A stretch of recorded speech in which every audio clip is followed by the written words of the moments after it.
जय हिंद दोस्तों। कैसे हो आप लोग। आशा करता हूँ आप लोग अच्छे होंगे और अपनी तैयारी कर रहे होंगे, और नहीं कर रहे तो दोस्तों करिए, क्योंकि इस समय आपका भर्ती निकल रहे हैं और ये बेरोजगारी का दौर है। ठीक है, अगर आप अभी तैयारी नहीं करोगे दोस्त, मैं कह रहा हूँ बहुत पछताओगे। अगर आपका बैकअप सही नहीं है ना, बैकअप समझ रहे हो ना, ठीक है, तो आप बहुत पछताओगे। इसलिए मैं कह रहा हूँ आप जितना हो जाए पढ़ाई पर टाइम दो। ठीक है, तो आपका एसएससी एमटीएस का काफ़ी पदों पर, काफ़ी नहीं काफ़ी ज़्यादा पदों पर इस बार वैकेंसी निकला है पिछले वर्ष के मुकाबले। ठीक है, आपका हवलदार का भी इस वर्ष वैकेंसी है ज़्यादा। तो जिस कैंडिडेट का आपका सपना है कि भाई हमको वर्दी वाला जॉब करना, तो वर्दी वाला जॉब अपना सपना पूरा कर सकते हो आप। ठीक है, और टाइम ज़्यादा ना गवाएं। आपके पेपर अक्टूबर नवंबर में ही हैं। और इसमें आप ये सोचो कि भाई इस ये तो 10वीं पास का एग्ज़ाम है। ठीक है, इसमें कौन सा ज़्यादा आपका कठिन प्रश्न आना है, तो ये चक्कर में आप छोड़ दो। जीके जीएस के प्रश्न आपके सीजीएल के लेवल के पूछता बंदा। ठीक है, एमटीएस में तो आपको जितना हो जाए जीके और इंग्लिश पर आपको फोकस करना है। ठीक है, और ये जो मैं पेपर आपको सॉल्व करवा रहा हूँ, ये आपका एसएससी एमटीएस का प्रीवियस ईयर का पेपर है, 2023 का, यानी पिछली जो भर्ती निकली थी उसके प्रीवियस ईयर के पेपर हैं। कुछ पेपर मैंने सॉल्व करवाए हैं। जितने भी शिफ्टों के पेपर हैं सभी शिफ्टों के सॉल्व करवाऊंगा। अगर आपने भी कोई शिफ्ट का पेपर दिया होगा तो आप भी देख लीजिए 2023 में, उसका भी आपको देखने को मिल जाएगा। ठीक है, तो अगर आप चैनल पर नए हों तो ज़रूर सब्सक्राइब कर लीजिए। और आरपीएफ कांस्टेबल और एसआई के भी मैंने प्रीवियस ईयर के पेपर सॉल्व करवाए हैं। तो अगर आप वो देखना चाहें तो वो भी देख सकते हैं। ठीक है, तो ये रहा आपका पहला प्रश्न। निम्नलिखित में से कौ, कौन सा भारत के महान्यायवादी का कर्तव्य है। तो जो भारत में महान्यायवादी का पद जो है उसका कर्तव्य के बारे में पूछा गया है। तो महान्यायवादी का प्रमुख कर्तव्य है कानूनी मामलों पर भारत सरकार को सलाह देना, एडवाइस देना। क्या है? एडवाइस देना। ऑप्शन 2 आपका सही हो जाएगा। ठीक है, तो ये प्रश्न आपका पॉलिटी से था। और पॉलिटी में आपके काफ़ी प्रश्न, आपके 2 से 3 प्रश्न आपके पूछे जाते हैं। ठीक है, अनुच्छेद के भी प्रश्न आपको देखने को मिल ही जाते हैं। ज़्यादातर अनुच्छेद के प्रश्न देखने को मिलते हैं, आर्टिकल वाले। अगला प्रश्न देखिए। अगला प्रश्न है आपका जनरल साइंस से। घेंगा रोग में किस ग्रंथि के आकार में वृद्धि हो जाने के कारण गले के अगले भाग में सूजन आ जाती है। तो वो कौन सी ग्रंथि है? वो है आपकी थाइरॉइड ग्रंथि। कौन सी है? थाइरॉइड ग्रंथि। इसमें आपका सूजन आ जाती है। ऑप्शन 3 बिल्कुल सही होगा। ठीक है, अगला प्रश्न। अगला प्रश्न है स्टैटिक जीके से। और स्टैटिक जीके बहुत ही इम्पोर्टेंट है। ठीक है, चाहे आप किसी भी एग्जाम की तैयारी कर रहे हो। ठीक है, तो आपको ये थोड़ा अच्छे से नहीं दिख रहा होगा, लेकिन मैं आपको पढ़ के सुनाता हूँ।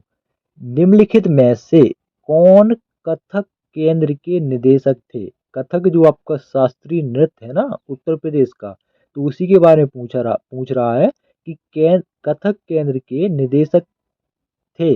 और उन्होंने कलाश्रम नाम से अपना स्वयं का नृत्य विद्यालय भी शुरू किया था। तो वो कौन थे? वो हैं पंडित बिरजू महाराज। ठीक है, सभी को पता होगा, पंडित बिरजू महाराज। ठीक है, तो ये किस शास्त्र से संबंधित है? कथक से। ये दिया गया है कथक। कथक कहाँ का है? उत्तर प्रदेश का शास्त्रीय नृत्य है। अगला प्रश्न। अगला प्रश्न है झारखंड में मवेशियों के सम्मान में डैश दिवाली के तुरंत बाद अमावस्या के अगले दिन मनाया जाता है। तो वो कौन सा त्योहार है पूछा गया है। तो वो है आपका मवेशियों के सम्मान में सोहराय, दिवाली के तुरंत बाद मनाया जाता है। ठीक है, सोहराय। ऑप्शन 2 सही होगा। ठीक है, तो ये भी आपका स्टैटिक जीके के अंतर्गत ही आता है। ठीक है, शास्त्रीय नृत्य हो गए, लोक नृत्य हो गया, जनजाति हो गई, उनसे संबंधित व्यक्ति हो गए। ठीक है, ये सब आपके आते हैं स्टैटिक जीके। तो स्टैटिक जीके से काफी प्रश्न बनते हैं इसमें आपके। अगला प्रश्न है भारत सरकार की दीनदयाल उपाध्याय ग्रामीण कौशल योजना के अंतर्गत जनसंख्या का कौन सा आयु वर्ग शामिल है? तो कौन सा आयु वर्ग जो इससे लाभ लेता है वो है आपका 15 वर्ष से लेकर 35 वर्ष तक। ठीक है, ऑप्शन 3 आपका सही होगा। अगला प्रश्न, 2023 का आईपीएल फाइनल मैच निम्नलिखित में से किस शहर में आयोजित किया गया था? ठीक है, 2023 का वो है आपका अहमदाबाद में। कहाँ किया गया था? अहमदाबाद में। अगला प्रश्न, भारत के निम्नलिखित में से किस राज्य में गर्मी के मौसम में लू हवा नहीं चलती है?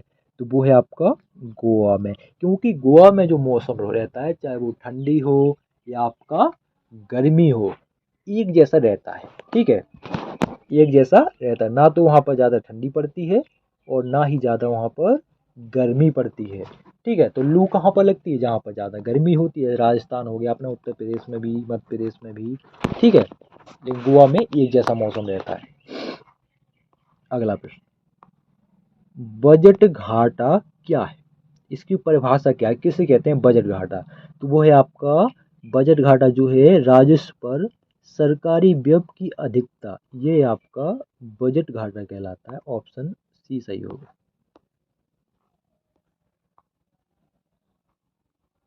अगला प्रश्न देखिए, किस संगीत किस भारतीय संगीतकार ने 1994 में राय कूडर के साथ a meeting by the river के लिए ग्रैमी पुरस्कार जीता था? तो वो है आपके विश्व मोहन भट्ट। कौन है? विश्व मोहन भट्ट। ऑप्शन 1 सही होगा। किस नृत्य के ठीक शुरू किए जाने से पहले सेवाकली नामक एक अभ्यास सत्र किया जाता था, जो एक मंदिर के परिसर में किया गया था? तो वो कौन से में? तो वो है किस नृत्य में, कौन से नृत्य में? तो वो है आपका कथकली नृत्य में। ठीक है, तो कथकली जो है वो किस राज्य का है? कथकली और मोहिनीअट्टम ये आपके केरल राज्य के हैं। कुचिपुड़ी आंध्र प्रदेश, उड़ीसा का, कथक यूपी का, उत्तर प्रदेश का। अगला, यदि एक ईंट पर 7N बल लगाया जाए और वह 5 m तक गति करती है तो किया गया कार्य कितना होगा? तो भैया ये तो भाई आपका ऑप्शन 4, ये तो हमको भी पता नहीं है। ठीक है, जिसने फिजिक्स पढ़ी होगी उसको पता होगा। तो 35 जूल होगा। ठीक है, कितना होगा? 35 जूल। ऑप्शन 4 सही होगा। या तो 7 35। ठीक है, अगला प्रश्न, राजस्व व्यय क्या है? पहले बजट घाटा पूछ लिया, अब पूछा है उसने राजस्व व्यय। ठीक है, तो ये सब इकोनॉमी के अंतर्गत आते हैं, अर्थशास्त्र जो है हमारी।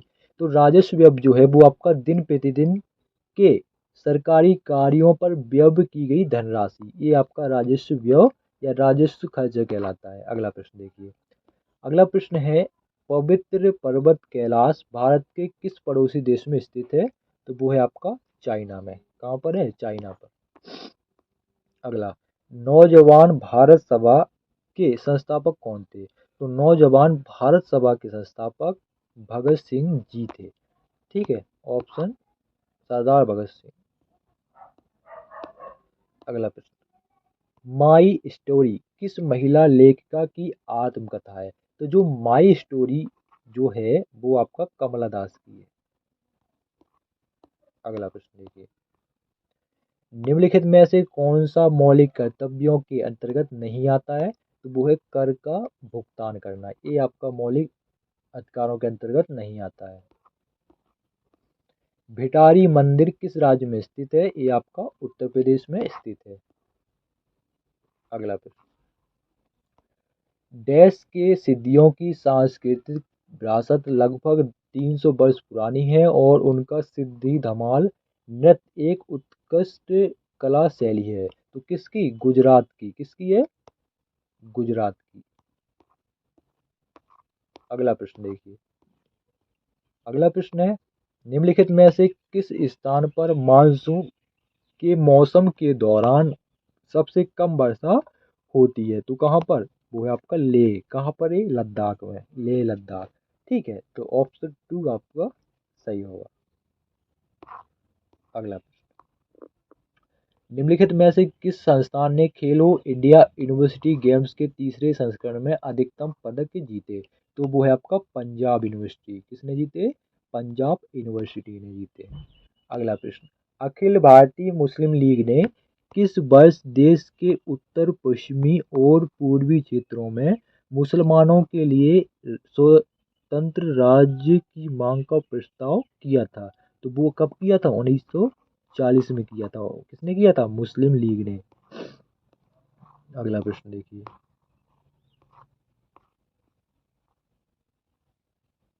अगला प्रश्न है आपका, निम्नलिखित में से कौन सा उपन्यास मुल्क राज आनंद द्वारा नहीं लिखा गया है? तो वो है आपका द गाइड, नहीं लिखा गया है। अगला प्रश्न देखिए, शुभम गिल अपने खेल में रिकॉर्ड बनाने की वजह से चर्चा में थे। वह कौन सा खेल खेलते हैं? ये तो भाई सभी को पता होगा, क्रिकेट खेलते हैं। अगला प्रश्न, निम्नलिखित में से कौन एक विश्व प्रसिद्ध सितार वादक है? तो वो है पंडित रविशंकर, विश्व प्रसिद्ध है। ध्यान रखना, इम्पोर्टेंट है। ये देखो भाई, कितना खतरनाक प्रश्न पूछ लिया भाई। सीजीएल की तो टक्कर देता भाई, टक्कर नहीं देता, उससे भी तगड़ा पूछते हैं। ठीक है, कहने को दे एमटीएस का पेपर है 10वीं लेवल का, ये 10वीं लेवल का पेपर है यार, किसी को पता नहीं होगा कि सिटीज क्या है। खैर छोड़ो, इसका ऑप्शन 4 सही है, देख लो ये प्रश्न। ठीक है, आगे जो आपका सेक्शन है वो है आपका यहाँ इंग्लिश का, एएमटीएस का ही पेपर। ठीक है, तो फिर क्या है, मिलते किसी नेक्स्ट वीडियो में, और अच्छे से तैयारी करो, और यही कहेंगे कि जितना हो जाए प्रीवियस ईयर के पेपर लगाओ। खासकर जैसे कि एक आपका रीजनिंग है, रीजनिंग में आप प्रीवियस ईयर के पेपर लगा लो, आपका रीजनिंग जितने अंक आता हुआ उतने अंक आ जाएगा। मतलब 25 का वो 20 का पूछा जाता है तो 20 में से 20 ही आएंगे रीजनिंग में, अगर आपने प्रीवियस ईयर के पेपर लगा लिए। एक प्रश्न यहाँ वहाँ नहीं होगा। वैसे ही आपका इंग्लिश का है, इंग्लिश में जितना हो जाए प्रीवियस ईयर के पेपर लगा लो, और जो प्रीवियस ईयर के पेपर में क्वेश्चन दिए गए हैं उन क्वेश्चन को, जैसे एक्टिव बाई पैसिव बाई दिए हैं तो वो टॉपिक अच्छे से आपको आना चाहिए। आपके 25 में से 25 आपके इंग्लिश में कोई नहीं रोक सकता, लेकिन जीके में आपके 25 में से 20 आ जाएं, 21 आ जाएं, इतने आसानी से ले सकते हो। ठीक है, लेकिन भैया जीके में नहीं कह सकते कि आपके 25 में से 25 आ जाए। ठीक है।